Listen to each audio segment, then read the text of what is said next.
Depuis 2012, le monde de la génétique est entré dans une nouvelle ère. Grâce à la découverte d'un outil révolutionnaire, les manipulations de l'ADN sont désormais plus précises, plus faciles et plus accessibles que jamais. Le nom de ces ciseaux génétiques est sur toutes les lèvres, CRISPR-Cas9. Il permet de cibler, couper, remplacer les gènes de n'importe quel organisme vivant.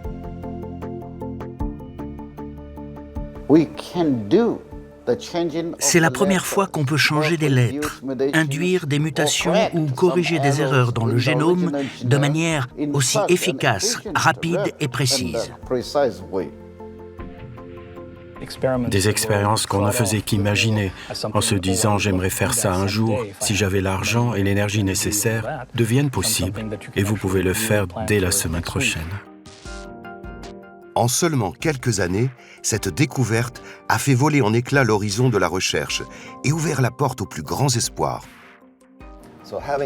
Avoir accès à l'ADN et au noyau des cellules ouvre la porte à une approche curative entièrement nouvelle. Aller là où tout est programmé, là où les mutations qui sont la cause des maladies résident.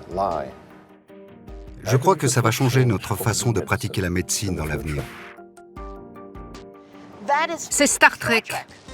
Le rêve d'un monde sans chirurgie, où il n'y a plus de mort à cause d'une chimiothérapie. Mais à la place, quand le docteur dans Star Trek vous fait juste une petite injection, quelque chose dans votre corps se reconstruit tout seul. Avec CRISPR-Cas9, le rêve de réparer nos gènes, de soigner les plus grandes maladies, est aujourd'hui à portée de main. Cette technologie nous donne un pouvoir d'intervention immense, tant sur notre propre espèce que sur l'écosystème planétaire. Jusqu'où irons-nous? Il est temps de découvrir ce qui incube dans les tubes à essai des laboratoires et de décider si nous voulons ou non une humanité sur mesure.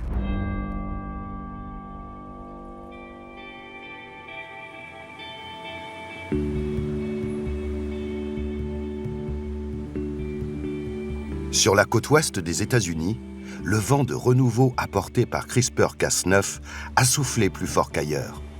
Capitale mondiale des biotechnologies, les villes jumelles de Boston et Cambridge rassemblent les plus grands laboratoires de recherche universitaires, les meilleurs hôpitaux et les géants de l'industrie pharmaceutique. Au milieu de cet écosystème, une start-up médicale un peu différente des autres a vu le jour en 2017. Fondée par une association de patients atteints de la myopathie de Duchenne, qui touche 250 000 personnes dans le monde, la jeune entreprise mise sur CRISPR-Cas9 pour trouver un traitement à cette maladie incurable. Aujourd'hui, Jack Marazzo et sa famille sont accueillis par une responsable de l'association. Ils veulent mieux comprendre le nouvel horizon thérapeutique que CRISPR-Cas9 pourrait offrir aux malades. Ma mère m'a expliqué que cette technologie aide à arrêter la progression de la maladie. Mais je ne veux pas attendre l'an 3030 pour qu'un traitement voie le jour. Je ne veux pas attendre que les plaques tectoniques aient eu le temps de bouger. Je suis enthousiasmée par les nouvelles technologies et les nouveaux espoirs. Parce que sans espoir, qu'est-ce qu'il reste à une mère? Vous savez, quand vous entendez myopathie de Duchenne, c'est vraiment accablant pour une mère. C'est moi qui lui ai transmis. Donc mon vœu pour Jake, c'est qu'il n'ait pas de myopathie. Et je prie pour que toutes les technologies comme CRISPR soient vite au point. Nous avons besoin de quelque chose rapidement. Il a déjà 14 ans. En attendant, nous profitons de la vie au maximum. Jack a été diagnostiqué à l'âge de 8 ans de la myopathie de Duchenne. Touchant d'abord les membres inférieurs, la maladie atteint progressivement l'ensemble des muscles, y compris respiratoires et cardiaques. Les personnes atteintes survivent rarement au-delà de 30 ans. Cette maladie neuromusculaire est transmise héréditairement par l'ADN. Et c'est dans le noyau des cellules que se trouve l'ADN. Tout être vivant suit les instructions qui s'y trouvent pour se développer, fonctionner et se reproduire. Dans le noyau d'une cellule humaine, on trouve 46 filaments d'ADN condensés à l'extrême. Ils rassemblent chacun des centaines de segments d'informations fondamentaux, les gènes. Vu de près, chaque filament forme une double hélice, constituée de 2 chaînes de molécules. L'ordre dans lequel se succèdent ces molécules, leur séquence, est essentiel. Une simple erreur de codage sur un gène peut suffire à provoquer de graves pathologies. Dans le cas de la myopathie, le défaut génétique empêche la fabrication d'une protéine indispensable à la santé des fibres musculaires, la dystrophine. La mission de Cure-Duchenne est d'identifier les recherches qui pourraient aboutir à un traitement pour la myopathie de Duchenne. Et nous avons découvert par hasard les recherches du Dr Olson avec CRISPR. Et d'après les premiers résultats, c'est une des recherches les plus prometteuses que nous ayons jamais vues. En résumé, il n'y a eu aucune hésitation de notre part au moment d'investir 5 millions de dollars provenant de nos donateurs à un stade précoce de la recherche. Eric Olson dirige le laboratoire de biologie moléculaire de l'Université du Texas à Dallas. Depuis 3 ans, avec CRISPR, il tente de réparer les erreurs génétiques qui causent la myopathie de Duchenne en intervenant sur des souris. La preuve des premiers succès de cette recherche réside dans ces 2 images. À gauche, des cellules musculaires du cœur souffrant d'une production insuffisante de dystrophine. À droite, les mêmes cellules qui ont pu se reconstituer après correction du gène déficient. Une réparation complète qui ouvre un espoir immense. Avec cette nouvelle méthode, est-ce que je pourrais être comme tout le monde, contrairement à ce que je suis aujourd'hui? Ce que je peux vous dire, c'est que jusqu'à maintenant, les résultats vont au-delà de nos espérances. Ce qui est sûr, c'est que dans les animaux testés, nous pouvons non seulement restaurer la protéine manquante, mais nous pouvons également restaurer la force musculaire de ces animaux. Bien sûr, mais notre préoccupation à nous, ce sont les humains. Dans combien de temps pensez-vous qu'on pourrait avoir des essais sur l'homme? C'est toujours la question la plus difficile, et je dois avouer que je n'ai pas de réponse précise. J'imagine que d'ici quelques années, si tout se déroule comme prévu, nous pourrons envisager d'avoir des applications pour les patients. Je parle d'années, bien sûr, pas de mois, mais pas non plus de décennies.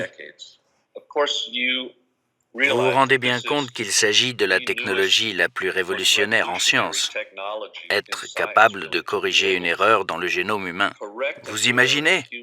C'est juste extraordinaire de penser qu'on puisse faire ça. C'est presque de la science-fiction. Oui, c'est vrai que ça y ressemble. Pour remonter aux origines de cette découverte révolutionnaire, il faut se rendre à Berlin pour rencontrer Emmanuelle Charpentier. Cette biologiste française s'est fait connaître du monde entier en dévoilant en 2012 l'outil CRISPR-Cas9. La publication de son article bouleverse immédiatement la communauté scientifique. C'est avec l'aide de l'américaine Jennifer Doudna qu'elle réussit son coup de génie. Détourner un mécanisme présent chez les bactéries pour en faire un ciseau génétique à portée de tous.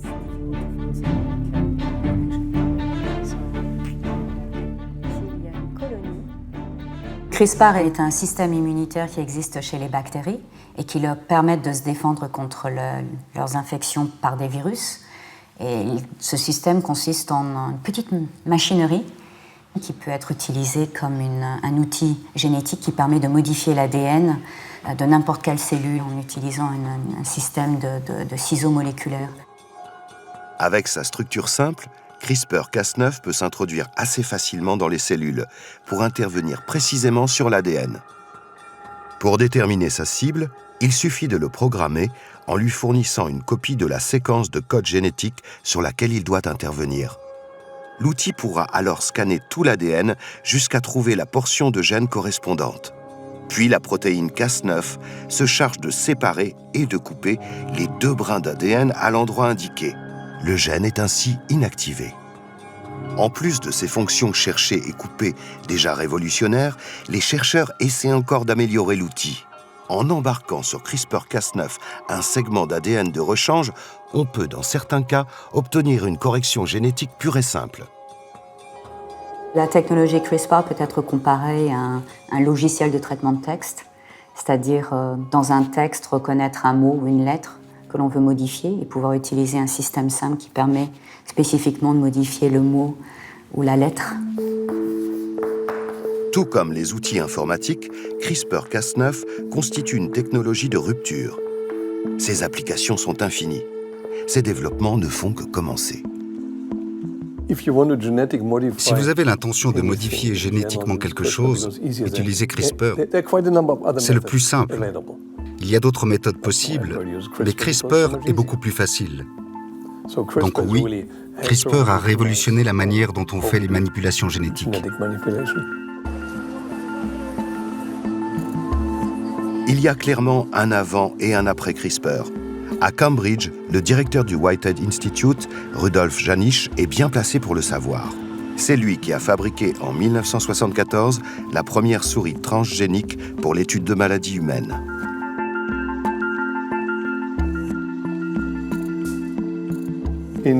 Avant CRISPR, il fallait avoir des compétences très particulières pour faire une souris transgénique.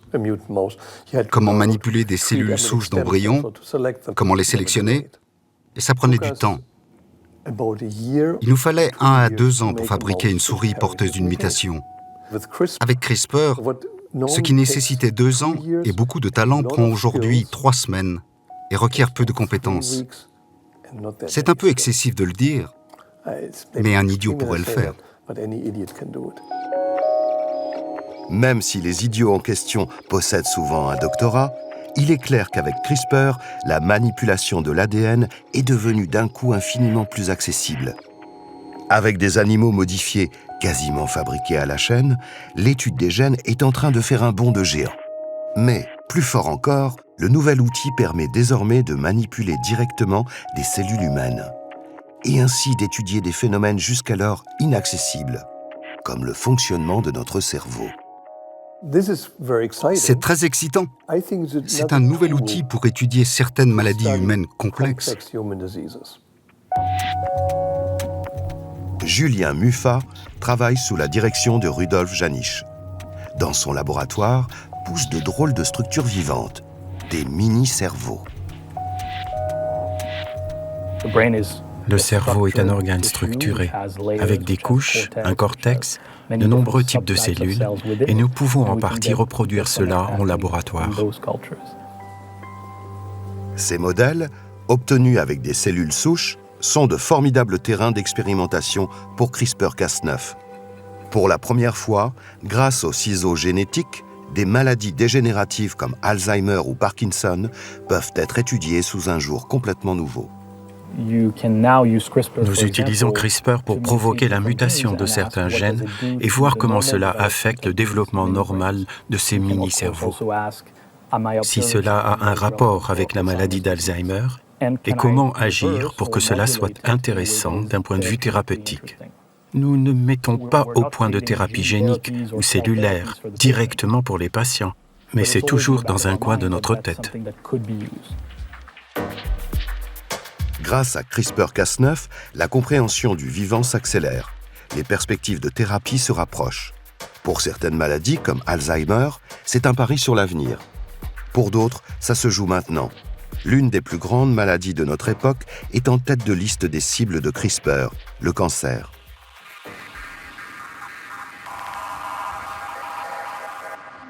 À New York, au centre de recherche du Memorial Sloan Kettering Cancer Center, plusieurs équipes développent une nouvelle génération de traitements contre le cancer. La stratégie consiste à réarmer directement notre système immunitaire, en particulier nos globules blancs, appelés lymphocytes T, qui défendent en permanence notre organisme contre les cellules étrangères ou dangereuses. La difficulté avec le cancer, c'est qu'il trouve son origine dans nos cellules. Et le système immunitaire n'est pas optimisé pour s'attaquer à nos propres cellules. Pour le cancer, ce que nous espérons, c'est pouvoir configurer les cellules du système immunitaire pour véritablement combattre et éliminer le cancer. Avec CRISPR, les chercheurs modifient les globules blancs pour les aider à reconnaître, cibler et détruire les cellules cancéreuses, aussi efficacement qu'ils le feraient pour un virus. Le traitement passe par un prélèvement de sang. Les cellules sont alors sélectionnées, modifiées, puis réinjectées pour soigner. Ce qui est vraiment unique avec ce type de médecine, c'est qu'elle ne s'appuie pas sur la chimie, ni même sur une protéine, comme toute la médecine aujourd'hui, mais sur les cellules elles-mêmes. C'est ce que nous appelons depuis quelques années un médicament vivant. Même si cette stratégie existe depuis une dizaine d'années, CRISPR la rend plus efficace, plus simple, plus proche. Les premiers essais cliniques ont d'ores et déjà débuté. Et nous n'avions pas imaginé qu'une technologie permettant des modifications aussi précises du génome humain serait disponible aussi vite. Et maintenant, c'est là. Une autre grande maladie pourrait bien être soignée en modifiant notre système immunitaire avec CRISPR, le sida.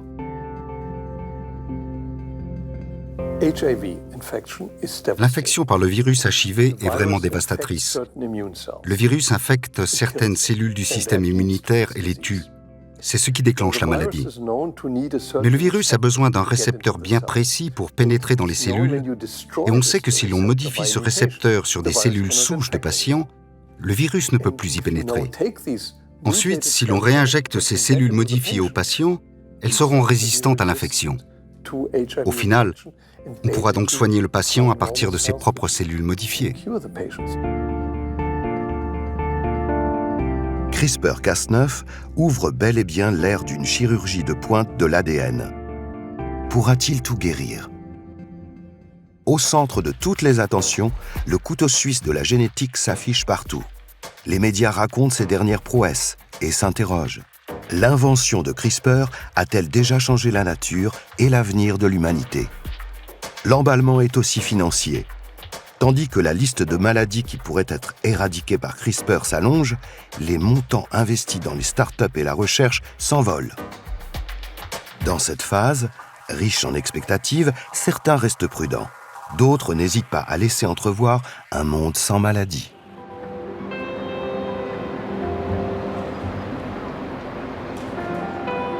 Professeur à l'université d'Harvard, George Church est un des généticiens les plus réputés et les plus sulfureux de la planète. Pionnier du séquençage, chouchou des médias pour son look, ses idées avant-gardistes et ses propos tranchés, il a également participé au développement de la technologie CRISPR-Cas9. Grâce aux ciseaux génétiques, il envisage de s'attaquer au mécanisme le plus inexorable et le plus complexe de notre organisme, le vieillissement. 90% des gens meurent de maladies qui n'affectent pas les personnes jeunes. Donc ce sont des maladies liées à l'âge. Et elles sont liées à des programmes dans notre corps qui se dégradent naturellement avec le temps.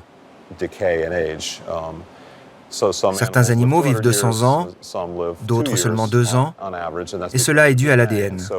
Donc nous travaillons sur l'inversion du processus de vieillissement dans mon laboratoire. Vous pouvez prendre une très vieille cellule et la transformer en une cellule embryonnaire. Vous pouvez aller aussi loin que cela. C'est donc une véritable cure de jouvence que George Church se dit prêt à mettre au point. À ses côtés, Bobby Dadwar remonte patiemment à l'origine de nos cellules. La manière dont nous menons cette recherche est assez excitante. Nous ne travaillons pas sur des animaux, on ne fait pas ça sur des souris, des vers ou des mouches drosophiles comme on le ferait habituellement. Nous travaillons directement sur des cellules humaines.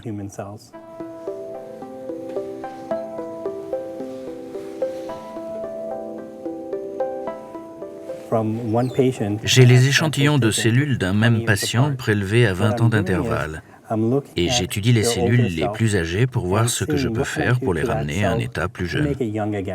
Vos gènes sont les mêmes, que vous ayez 90 ou 20 ans. La différence, c'est la manière dont ces gènes sont régulés.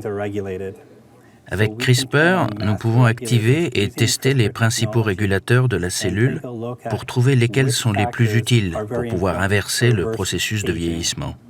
Quand on parle aux gens de vivre plus longtemps, quand j'en parle à mes parents par exemple, ma mère en particulier, elle ne veut pas vivre très longtemps, elle ne veut pas vivre au-delà de 100 ans, si elle n'est pas capable de s'occuper d'elle-même.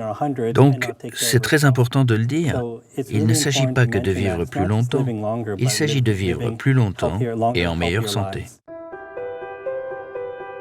Nous régénérer. Voilà l'objectif que semble poursuivre le professeur Church et ses collaborateurs. Il utilise aussi CRISPR-Cas9 pour répondre à un problème bien concret, le manque d'organes pour les gens en attente de greffe. Suite à des premiers travaux menés dans le laboratoire du professeur Church, la jeune chercheuse Luan Yang a pris la tête d'une start-up visant à développer la commercialisation d'organes issus de porcs génétiquement modifiés. À son lancement, la société a levé 38 millions de dollars. eGenesis a été fondée en 2015 par le docteur George Church et moi. Et la mission de eGenesis est de créer un monde où il n'y a pas de pénurie d'organes. Il y a des millions de patients dans le monde qui attendent des organes et il n'y a aucune solution médicale. Mais Luan Yang fait le pari de relancer une solution dans l'impasse depuis longtemps, la xénotransplantation. Le principe, utiliser des organes d'animaux comme ressource alternative pour faire face au manque de dons. Les gens ont cherché à mettre en œuvre la xénotransplantation pendant des décennies sans succès. Cela est dû à deux obstacles techniques, un problème immunologique et un problème de rejet.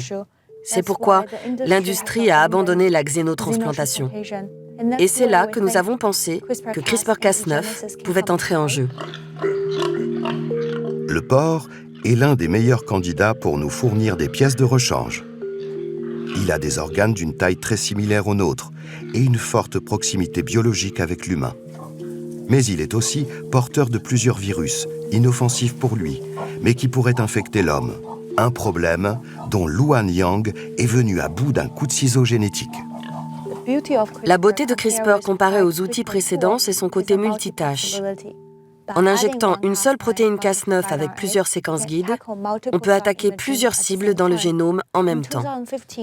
En 2015, un membre de notre équipe a publié une étude démontrant qu'il est possible d'éliminer l'ensemble des 16 virus présents dans le génome du cochon. Et tout le monde a été très excité par cette nouvelle, notamment pour une raison, nous avions battu le record du nombre des modifications que l'on peut faire en une seule fois. De ses premiers succès en laboratoire, George Church et Luan Yang sont passés à l'étape supérieure, créer une lignée de porcs génétiquement modifiés. C'est dans une animalerie comme celle-ci, en Chine, que sont nés en 2017 leurs premiers porcelets. Les bébés sont en parfaite santé. Ici, dans une annexe de l'Institut de biomédecine de Canton, se poursuivent des travaux identiques à ceux de eGenesis. Cet élevage n'est pas destiné à la consommation alimentaire, mais bel et bien à la création d'une race porcine, adaptée à la production de reins, de poumons ou de cœurs pour notre espèce. Grâce aux techniques d'édition du génome comme CRISPR-Cas9, combinées aux techniques de clonage, nous pouvons éliminer les gènes qui posent problème chez le porc et y ajouter les gènes qui lui manquent. Nous espérons ainsi rendre possible la transplantation d'organes du porc à l'homme. Pour parvenir à une parfaite compatibilité, le challenge de eGenesis est maintenant d'introduire dans le génome du porc des gènes qui le rapprochent de nous. En d'autres termes, d'humaniser le cochon. Nous tentons de réaliser plusieurs types de modifications pour imiter le système immunitaire de l'espèce humaine. Et une fois que l'efficacité et la sécurité seront garanties, nous pourrons implanter les organes dans des patients.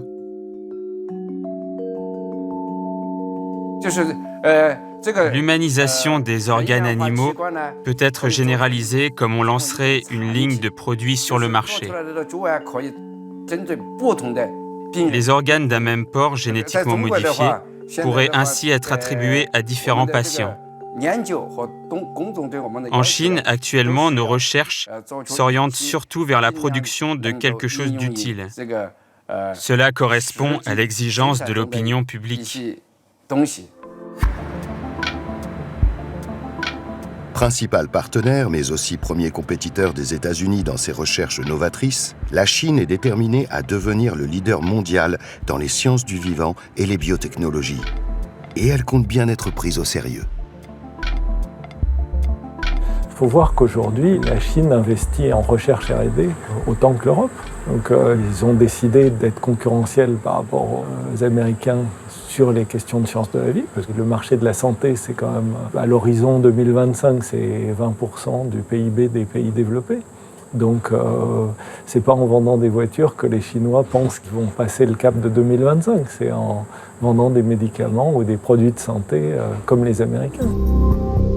Vitrine éclatante de ce décollage, Shenzhen affiche l'une des plus fortes croissances au monde. Aux côtés des industries de pointe dans le domaine de l'énergie et de l'informatique, les biotechnologies ont pris une place prépondérante. Née à la fin des années 90, pour participer à la grande aventure du décodage du génome humain, la firme BGI est devenue en moins de 20 ans le plus important centre de séquençage de la planète. Le monde entier envoie ses échantillons d'ADN pour obtenir le décodage de l'ensemble des informations génétiques qu'il contient. Fort de cette puissance de feu unique, en 2016, le gouvernement chinois décide de lancer un projet colossal, la China National Gene Bank, véritable arche de Noé génétique. Il confie à BGI et à son flamboyant président le soin de superviser le projet. Mes collègues et moi-même avons un rêve qui se compose de deux parties. La première est de séquencer toute l'humanité. Et la seconde partie de ce rêve est de séquencer absolument tout sur Terre.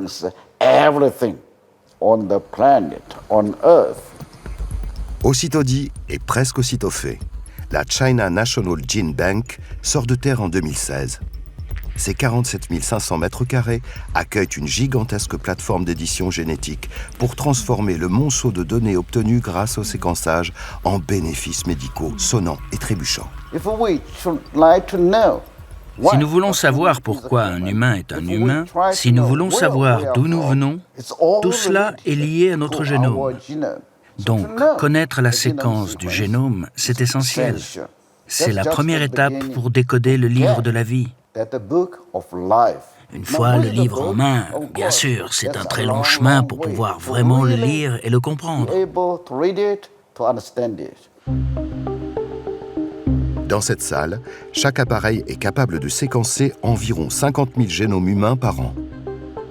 Pour décrypter le premier génome humain, en 2003, il avait fallu 13 ans et 3 milliards de dollars. Ici, on le fait en quelques jours pour moins de 1 000 $. Soigneusement conservée à moins 80 degrés, la banque de gènes possède déjà le plus grand nombre au monde de patrimoine génétique de plantes et d'animaux, dont 70% de l'ensemble des plantes agricoles.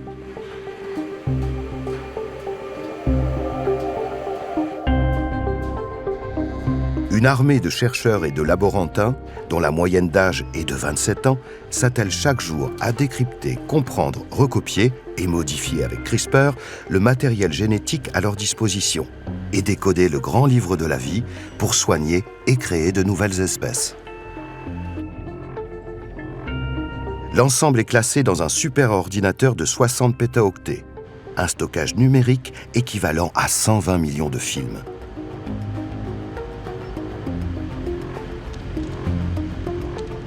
La compilation, l'analyse et l'interprétation des données issues de ces machines constituent un véritable trésor scientifique et commercial.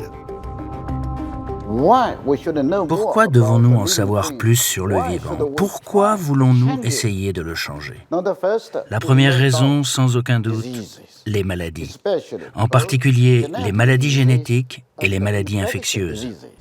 Tout connaître, tout cibler, tout guérir.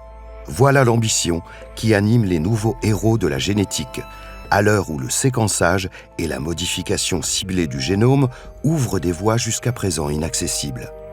Alors, pourquoi attendre que les maladies se développent avant d'essayer de les soigner? Pourquoi ne pas traiter le mal à la racine? Le corps humain contient 100 000 milliards de cellules, avec chacune une copie de l'ADN. Pour soigner une maladie par modification génétique, il faut cibler toutes les cellules de l'organe concerné. Même avec CRISPR, c'est un défi technique complexe, avec de gros risques d'erreur ou de réactions inattendues.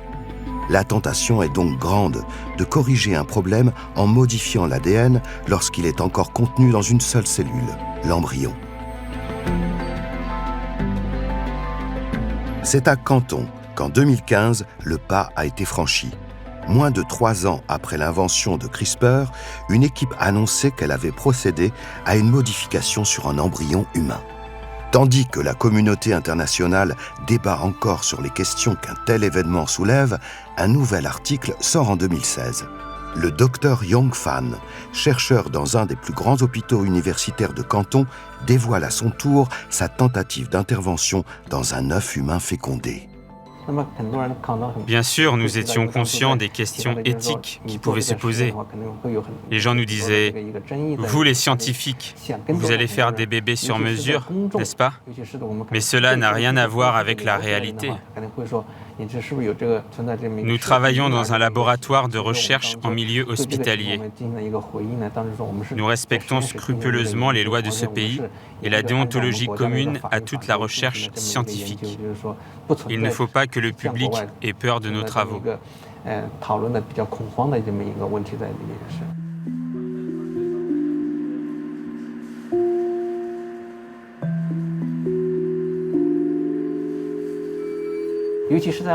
Par exemple, en Chine, nous avons une forme fréquente de maladie héréditaire du sang, la bêta-thalassémie. C'est pour cette raison que les chercheurs chinois travaillent beaucoup sur cette maladie. Dans la région du Guangdong, cela concerne 13% de la population, soit plus de 10 millions de personnes. Actuellement, les gens ne peuvent être soignés qu'une fois la maladie déclarée. Ce que nous cherchons à faire, c'est prévenir la maladie au niveau du gène, avant la naissance.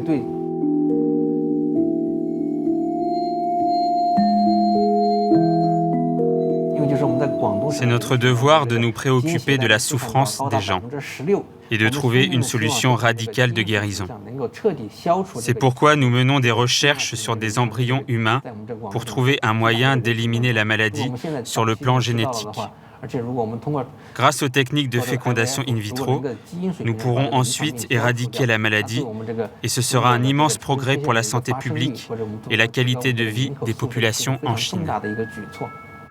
La perspective donne le vertige, car agir sur l'ADN d'un embryon, c'est créer un humain modifié génétiquement, jusque dans ses cellules reproductives, et apporter une mutation qui pourrait être transmise aux générations suivantes.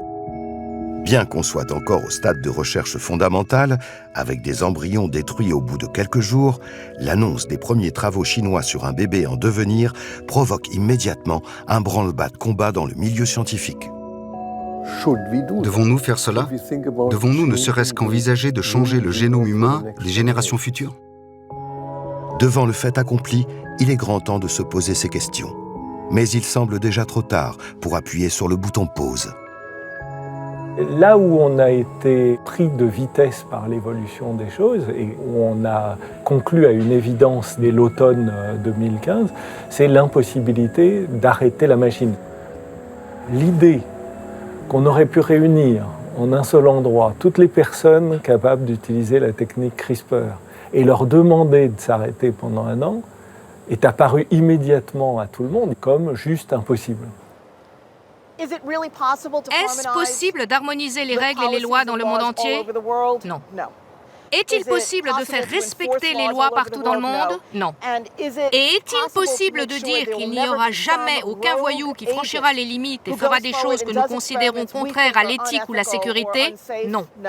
Mais nous pouvons minimiser cette possibilité. L'électrochoc provoqué par les travaux chinois sur les embryons pousse les scientifiques à réagir. Fin 2015, les académies des sciences chinoises et américaines convoquent ensemble un grand sommet. La question des lignes rouges est posée, car dans les 2 pays leaders, aucune législation n'empêche de procéder à des recherches sur l'embryon, ni même en principe de faire naître un bébé modifié. Sur la question de l'embryon, il est clair qu'on est dans une tour de Babel juridique. Vous avez des pays avec une totale prohibition, et puis des pays avec un total libéralisme. Le sommet de 2015 était le résultat des préoccupations de la communauté scientifique. Comment utiliser la technologie CRISPR sur l'homme et dans quelles conditions on pourrait permettre ou interdire les manipulations génétiques sur les embryons humains. L'un des objectifs du sommet était de voir dans quelle mesure on pourrait harmoniser au niveau mondial les politiques nationales sur ce qu'on doit faire, ce qui pourrait être fait et ce qui ne devrait jamais être fait. À l'issue de longues discussions, les scientifiques semblent unanimes. La recherche doit continuer. L'opportunité de pouvoir un jour éradiquer une maladie au niveau de l'embryon est trop belle. Il n'est pas en soi immoral d'imaginer utiliser cette technologie pour ce qu'on appelle la modification de la lignée germinale qui changera vos enfants. Il ne s'agit pas de dire que vous devriez le faire, mais nous disons que c'est un choix qui revient à chaque gouvernement. Nous ne considérons pas que cela doive absolument être interdit. On ne peut pas faire marche arrière. On ne peut pas dire « Hey, on va tout arrêter ». Un scientifique a la liberté d'explorer l'inconnu, n'est-ce pas? À notre avis, les modifications ciblées du génome devraient être autorisées, même à des fins reproductives, s'il n'y a pas d'alternative pour les maladies concernées. Mais dire si une technologie sera bénéfique ou néfaste, c'est à la société d'en décider. Ça ne peut pas être une décision scientifique. En donnant ce feu vert à la poursuite des recherches sur les modifications d'embryons, les scientifiques réunis en 2015 sont bien conscients d'une chose. Leur décision concerne la planète entière.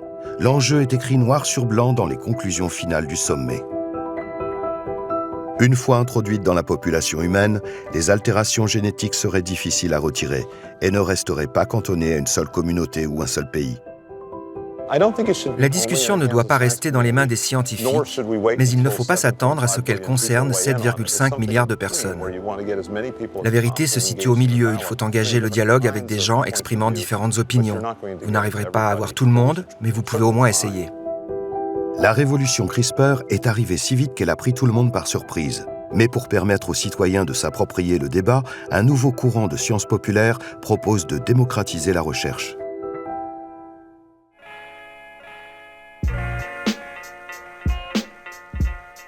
Brooklyn, emblématique quartier de New York.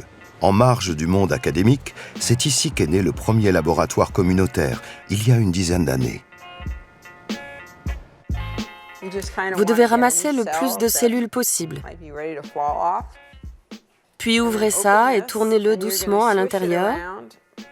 Ça devrait suffire comme ça. Dans ces lieux de pratique ouverts et participatifs, des biologistes amateurs ou de simples curieux viennent se frotter aux enjeux de la recherche. Vous voyez au fond cette chose blanche? Regardez si vous en avez une. C'est là qu'on voit si vous êtes des robots ou non. Les laboratoires communautaires existent indépendamment de toute autre organisation.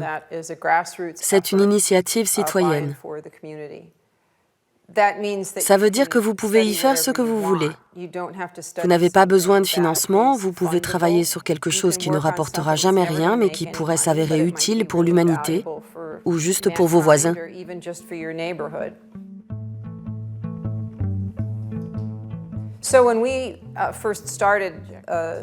Quand nous avons lancé le mouvement de la science citoyenne, CRISPR n'existait pas. Puis, quand nous avons pensé faire des ateliers sur CRISPR, nous avons d'abord hésité parce que nous étions en permanence sollicités par des journalistes qui voulaient raconter des histoires effrayantes sur les scientifiques amateurs qui manipulent CRISPR. Finalement, nous avons décidé que nous allions faire des ateliers pour le grand public et que nous serions les gens raisonnables à propos de CRISPR. Dans nos ateliers, nous essayons de remettre la technologie dans son contexte. Nous parlons des controverses à propos des modifications génétiques autour des questions qu'elles posent. Le génome humain devrait-il être modifié ou pas? Les gens qui viennent dans ces labos adorent en discuter. Ils sont là parce qu'ils sont curieux des possibilités de la technologie et ils veulent participer au débat.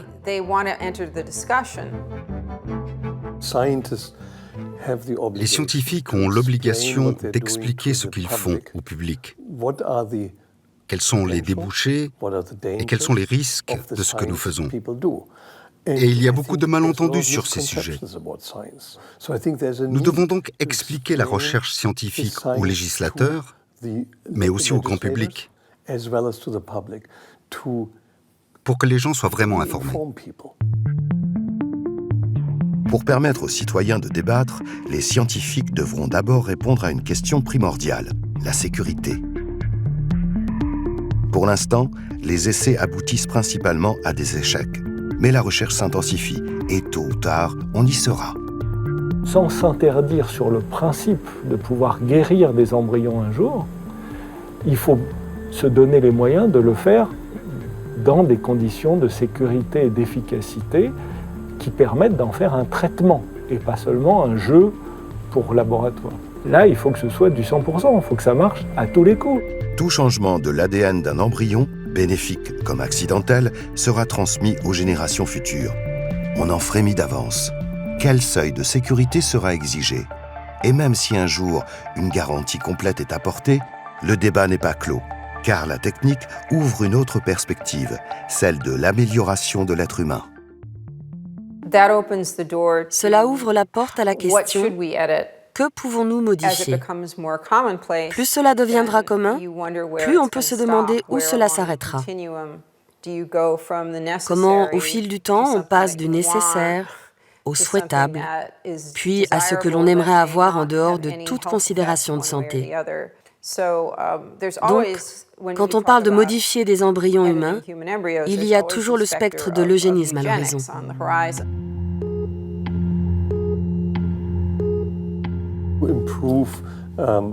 Modifier un individu pour l'améliorer, par exemple pour qu'il soit plus grand, plus fort, plus intelligent, ou pour qu'il ait les yeux bleus, nos règles éthiques nous disent que non, on ne doit pas permettre cela.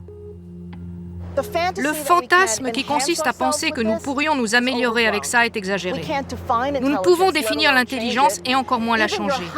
Même votre taille, ce qui pourrait sembler plus simple, est le résultat de centaines de gènes différents et de votre environnement.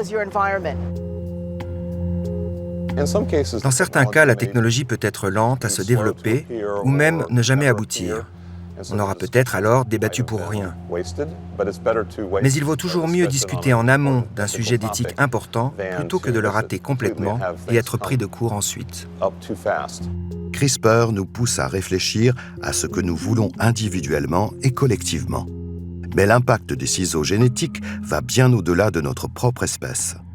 On envisage aujourd'hui de modifier des écosystèmes entiers pour combattre certaines de nos maladies. À Terni, au centre de l'Italie, le pôle d'innovation en génétique abrite une installation hautement sécurisée. Dans ce laboratoire de confinement écologique, des chambres climatiques ont été aménagées pour reproduire l'habitat des moustiques africains Anopheles gambiae. Cette espèce est le principal vecteur du paludisme, qui tue près de 450 000 personnes chaque année. L'expérimentation qui se déroule ici vise à tester une stratégie radicale, l'élimination complète de l'espèce. Dans la tête des chercheurs, l'équation est simple. Sans moustiques pour la transmettre, la maladie pourra être éradiquée en quelques années. Toutes les technologies disponibles, combinées aux insecticides, à l'assèchement des marais et au contrôle de la reproduction, sont souvent au-delà des possibilités des pays pauvres, car cela requiert beaucoup d'argent. Nous avons donc imaginé de faire des moustiques génétiquement modifiés dont la capacité de reproduction serait réduite. Ainsi, nous pourrions surmonter le plus grand problème, la durabilité. Mais ces modifications génétiques ne peuvent pas se transmettre. Il faudrait pouvoir relâcher 10 fois plus de moustiques modifiés que ceux qui sont dans la nature, ce qui n'est pas possible, à moins de trouver le moyen de contourner les lois de l'hérédité pour répandre la modification génétique. C'est là que le gene drive intervient.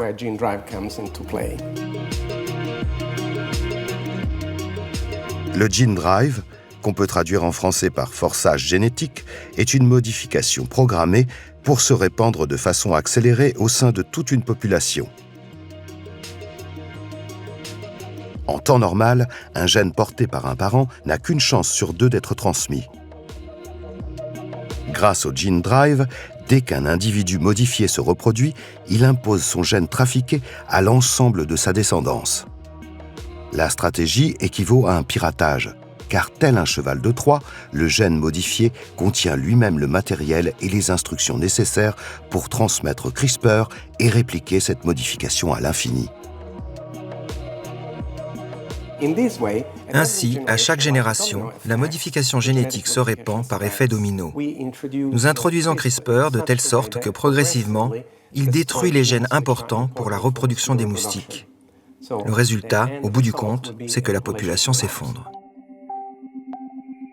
Le forçage génétique fournit un moyen d'action inédit et puissant. Son potentiel pour l'éradication d'une maladie est énorme. Les risques pour l'environnement aussi. D'un côté, vous avez des centaines de milliers de vies humaines qui peuvent être épargnées. 438 000 morts l'année dernière. Et de l'autre côté, un impact potentiel sur la biodiversité qu'on ne serait pas forcément capable d'arrêter, une espèce de réaction en chaîne qu'on déclencherait. Et donc là, on met en évidence tout un questionnement éthique, toute une nécessité de réponse à un grand nombre d'interrogations qui sont liées à la santé humaine, mais qui impactent différents éléments de l'environnement. En termes de risque, notre capacité à évaluer sur le long terme les conséquences de nos interventions sur l'environnement est extrêmement limitée. Ce sont des procédés complexes dont les effets se développent sur de nombreuses années. Comment réagir à cela? De combien d'informations avons-nous vraiment besoin avant de décider de le faire? Parce que, en fait, nous n'avons aucune idée de l'impact que cela aura sur les écosystèmes. Nous serons en mesure de fournir beaucoup d'informations. Combien de temps il faudra à la modification génétique pour se répandre? Est-ce qu'elle se transmet à des espèces proches? On pourra vérifier s'il y a des traces d'ADN de ces moustiques chez leurs prédateurs. On pourra évaluer les paramètres écologiques, évaluer la sécurité et produire ce qu'il faut pour passer à la phase 3. Une installation confinée sur le terrain avant de pouvoir relâcher les moustiques dans la nature. La suite de cette histoire n'est pas encore écrite. Quels moyens seront trouvés pour étudier encore plus finement les conséquences possibles avant de procéder à des tests grandeur nature? Et qui décidera de procéder à ces tests? Et il y a une urgence à ce que la décision ne soit pas limitée à quelques laboratoires des pays développés, mais qu'on implique des populations, parce que où est-ce qu'on va faire ce genre de manipulation? On va les faire en Afrique, ou on va les faire en Asie du Sud-Est, et c'est peut-être quand même aux Africains du Cameroun, du Gabon ou aux Vietnamiens de choisir s'ils veulent ou non qu'on teste ce genre de stratégie pour la promesse de les débarrasser du paludisme ou de la malaria, mais qui aujourd'hui n'est qu'une promesse. Nous devons convaincre les gens que la technologie est sans danger et faire en sorte qu'ils l'acceptent. Pour cela, il faut bâtir un cadre international dans lequel l'ensemble des pays admettent que leurs voisins peuvent utiliser le gene drive. Parce que malheureusement, la technologie ne reconnaît pas les frontières politiques. CRISPR ouvre donc la voie à une véritable bio-ingénierie planétaire. Toutes les cartes sont rebattues, tous les domaines sont concernés. D'ailleurs, grâce aux formidables perspectives évoquées pour la santé humaine, on en aurait presque oublié un autre domaine majeur d'application de ces nouvelles techniques, l'agriculture. Et là encore, les nouveaux outils de la génétique changent radicalement la donne en rendant carrément caduque la réglementation en place sur les OGM. Aujourd'hui, la définition d'un OGM, c'est une plante au sein de laquelle on a apporté un gène étranger. Donc on a apporté un gène étranger pour lui conférer une propriété particulière. Par exemple, résister à une bactérie, résister à un virus, résister à un champignon. On peut aujourd'hui faire la même chose sans avoir besoin d'apporter un gène étranger et sans laisser de traces. Donc nous avons, et nous commençons à avoir des plantes qui ont fait l'objet d'une modification génétique, donc c'est des organismes modifiés par ingénierie du génome, on appelle ça maintenant des MOJ, mais qui ne répondent plus à la définition des OGM. Aux États-Unis, un universitaire a créé des champignons blancs génétiquement modifiés avec CRISPR pour qu'ils ne brunissent pas sur les étalages quand ils sont abîmés. Bien sûr, c'est formidable pour les distributeurs et les supermarchés parce qu'ils peuvent conserver les champignons indéfiniment. Et l'autorité de régulation américaine a dit que ce n'était pas un organisme génétiquement modifié parce qu'il n'y a pas d'ADN étranger. En Europe, il y a un débat pour savoir si un organisme génétiquement édité avec CRISPR, c'est la même chose qu'un organisme transgénique en matière d'alimentation. Et il est possible que l'Europe autorise bientôt ces aliments édités, même si elle interdit la vente d'organismes transgéniques. Là encore, la controverse bat son plein, alimentée par d'énormes enjeux sanitaires, éthiques et financiers.